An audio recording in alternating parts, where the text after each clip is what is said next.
В эфире программа «Новости IT». Здравствуйте. Для начала поговорим о деньгах. Financial Times стало известно о грядущем разводе Сбербанка и Mail.ru Group. Не успел зеленый кредитор оправиться от раскола с Яндекс, как с другим IT-гигантом появились разногласия. По данным издания, в совместном предприятии они возникли относительно того, на какой основе будет развиваться их общая платформа. Соцсети ВКонтакте, которая владеет Mail.ru Group, или финансовой сети Сбербанка. Зеленый кредитор остался недоволен требованиями Mail.ru сделать соцсеть основой их общей экосистемы.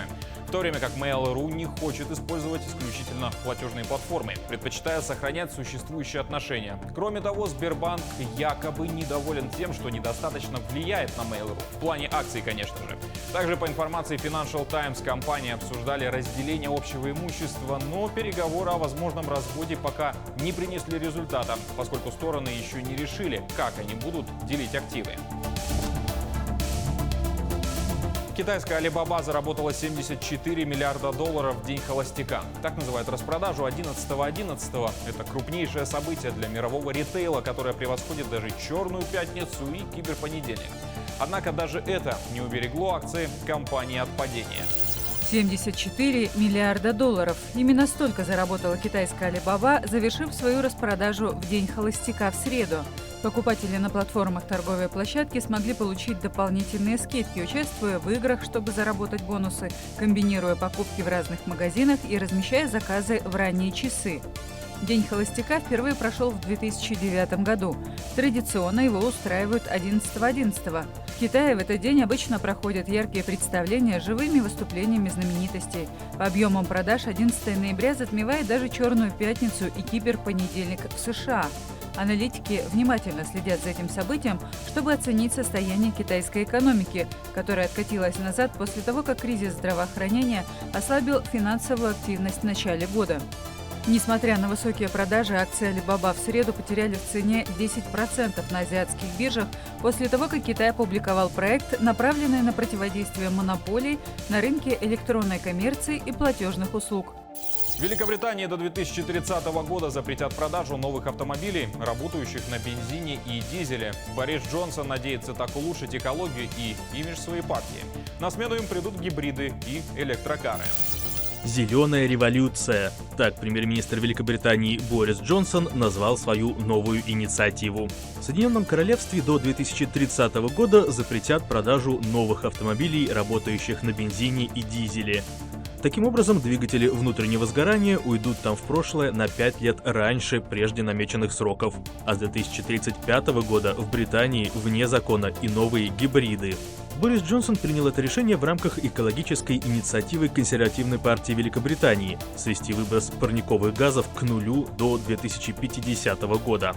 Помимо этого, премьер надеется, что после мучительного Брексита, карантинов и других внутренних проблем этот шаг поможет встряхнуть Кабмин и изменить к лучшему его имидж для избирателей. Как заявил самый высокопоставленный Тори, правительство даст на новую программу 16 миллиардов фунтов стерлингов. Еще порядка 50 миллиардов обещал частный сектор, а переход на зеленую экономику даст стране за 10 лет еще 250 тысяч высококвалифицированных рабочих мест. Впрочем, критики уже назвали это решение Бориса Джонсона популизмом. Раскритиковали его и некоторые представители автоиндустрии. Например, конструктор чемпионских болидов Формулы-1 Падди Лоу считает, что этот шаг убивает инновации, и напомнил, что в Великобритании до сих пор не электрифицировано более половины железных дорог. Apple представила новые компьютеры MacBook Air, Pro и Mac Mini, в которых используется их первый микропроцессор для подобных устройств. Тим Кук, как всегда, рассказал, какой он инновационный, синтетические тесты показывают баллы выше, чем у существующих флагманов от Intel и AMD. Однако первые сравнения в реальных задачах показывают, что гладко это лишь на бумаге. Об оврагах поговорим, когда в сети появятся полноценные тесты новых устройств от сторонних обзорщиков. Apple запускает в продажу новые MacBook'и с чипом M1, первым микропроцессором, разработанным внутри компании. Это невероятный день для всей Apple. Столь масштабные прорывы требуют смелых решений. M1 — это, безусловно, самый мощный чип, который мы когда-либо создавали. Он делает компьютеры Mac значительно быстрее, обеспечивает необычайное время автономной работы, открывает совершенно новые возможности и позволяет Mac'ам запускать больше программного обеспечения, чем когда-либо. Впервые за 14 лет компьютер компании выходит без чипа от Intel.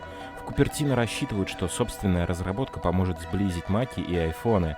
Apple надеется, что разработчики будут создавать приложения, работающие на обеих платформах. Новые MacBook Air и Pro также могут похвастать впечатляющей батареей, которая может воспроизводить до 18 или 20 часов видео, в зависимости от модели. Mac Mini должен, по задумке компании, заинтересовать ученых и инженеров. Этот компьютер поддерживает алгоритмы машинного обучения. В продажу в США модели поступят уже на следующей неделе. Цены для российского рынка уже раскрыли. Air стартует от 99 990 рублей, Pro от 129 990 рублей, Mini же обойдется в 74 990. Биомеханическое будущее становится все ближе. Пианист, потерявший возможность двигать пальцами, впервые за 25 лет смог снова сыграть на музыкальном инструменте. Все благодаря инновационным бионическим перчаткам. Дирижер и пианист Жоан Карлос Мартинс впервые за 25 лет играет произведение любимого Баха самостоятельно. В 1995 году пальцы на одной из его рук оказались практически неподвижны после нападения грабителя в Болгарии. Игру на пианино пришлось забросить, как казалось, навсегда. Но в возрасте 80 лет Мартинс получил подарок, о котором не мог и мечтать. Мочь снова играть 10 пальцами после 25 лет инвалидности — это чудо. По-другому я не могу это назвать. Это чудо сотворил бразильский инженер Уберитан Бизаро. Он смог создать бионические перчатки, которые позволили Жоану Карлосу снова использовать едва активные пальцы. На создание гаджета Бизаро вдохновила технология, применяющаяся в Формуле-1 под названием DRS. Это когда заднее крыло болида возвращается в исходное состояние после поднятия одной из его плоскостей. И точно так же специальные, напечатанные на 3D-принтере пружины возвращают пальцы пианиста Хуана Карлоса в состояние покоя после нажатия клавиши.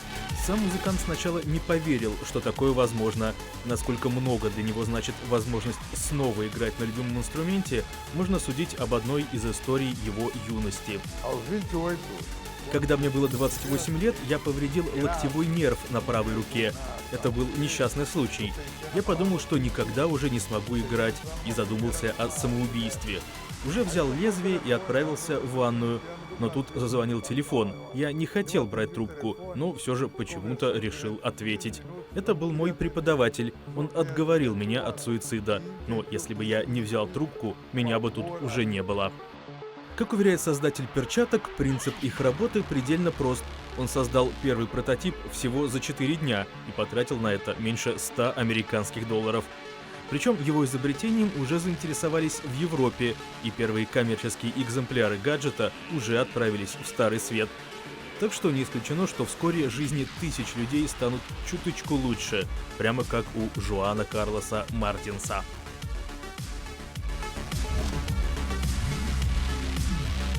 Сегодня знакомимся с якутским стартапом TurboSpeak. Это онлайн-школа по изучению английского языка. Создатель Аркадий Сантаев, 26 лет, Якутск. Ближайшие аналоги всем известные Skyeng, Яндекс.Флоу, их сейчас великое множество. Как утверждает разработчик, абсолютное большинство конкурентов — это английский по скайпу. Такой способ, по его мнению, низкомаржинален и его сложно масштабировать. TurboSpeak же комбинирует предзаписанные курсы и 15-минутную практику с преподавателем по телефону. Перед запуском Аркадий протестировал спрос и сделал предпродаж на 145 тысяч рублей всего за 10 дней. Это говорит нам о том, что рынку онлайн-школ еще есть куда расти, и это неплохая платформа для стартапа. Ну а теперь о новостях игроиндустрии. В мире стартовали продажи новой консоли PlayStation 5. В этот раз по понятным причинам никаких толп у магазинов не было. Фанатам пришлось оформлять предзаказы на приставку онлайн заранее. В магазине GameStop в Нью-Йорке непривычно малолюдно для дня начала продаж новой PlayStation. Только несколько десятков человек в этот день пришли за консолью, которую на этот раз надо заказывать онлайн и получать по расписанию из-за пандемии. Тем не менее, фанаты все же выстроились в традиционную очередь у дверей. А Нил Ривера простоял час до открытия. Он предзаказал консоль несколько месяцев назад и ждет от нее многого. Я познакомился с кучей народу в играх и продолжаю общаться с ними. А у новой консоли есть голосовой чат. Можно говорить с другими игроками или попросить помощи в игре. Кроме чата, PS5 предлагает весьма реалистичную графику, сокращенное время загрузки и новый контроллер DualSense, погружающий в мир игры через ощущения. Предыдущая версия приставки выходила 7 лет назад. PlayStation 5 доступна в двух вариантах: с оптическим приводом за $499 и за $399 без него. Обе версии уже побили рекорды продаж, говорит менеджер GameStop Сэм Валенте. Спрос безумный. Все пытались ее получить. Люди ждали у магазина под дождем. Люди оборвали нам телефон. 6-7 месяцев звонили, я бы сказал. До смешного доходит. Ну а сегодня тот самый день, когда консоли отправляются в мир. Пандемия подстегнула спрос на игровые приставки, но она же создала проблемы для производства и ограничила объем поставок. В Японии, где продажи также стартовали в четверг, уже раскупили весь запас PlayStation 5, а на онлайн-маркетах перекупщики выставили ее за $900 вместо 500. Аналитики рынка считают, что дефицит консолей Sony и Microsoft, который во вторник запустил продажи нового Xbox Series X, продлится и в следующем году. В России официальные розничные продажи PlayStation 5 начнутся 19 ноября. Бездисковая версия стоит почти 40 тысяч рублей, стандартная — 47 тысяч. Ну а на этом все. Повтор программы, как всегда, смотрите на YouTube-канале Якутия-24, а также в Instagram-аккаунте як24.ru. До встречи через неделю и всего доброго.